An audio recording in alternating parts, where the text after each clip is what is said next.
તો ડીસામાં urban heart માટે રાજ્ય સરકારે 21 કરોડ રૂપિયાની મંજૂરી આપી છે. તો રાજ્યમંત્રી પ્રવીણ માળીના પ્રયાસો આખરે સફળ થયા છે.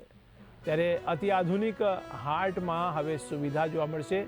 આ ઉપરાંત પાકા stall, food stall, multipurpose hall અને પાર્કિંગની પણ સુવિધા મળશે. ત્યારે ડીસાના કારીગરો માટે કાયમી માર્કેટિંગ પ્લેટફોર્મ પણ ઉપલબ્ધ કરવામાં આવશે.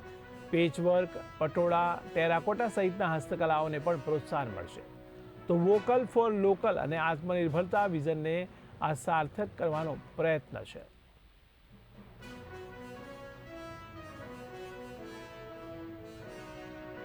તો વોકલ ફોર લોકલ અને આત્મનિર્ભરને સાર્થક કરવાનો પ્રયત્ન ડીસામાં થઈ રહ્યો છે, જેમાં અર્બન હાર્ટને લઈને મંજૂરી મળી છે. ત્યારે રાજ્યમંત્રી પ્રવીણ માળીના પ્રયાસો આખરે સફળ થયા છે.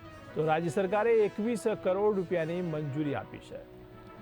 તો રાજ્યમંત્રી પ્રવીણ માળીએ કરેલા પ્રયાસો સફળ થતા હોય તેવું જોવા મળી રહ્યું છે.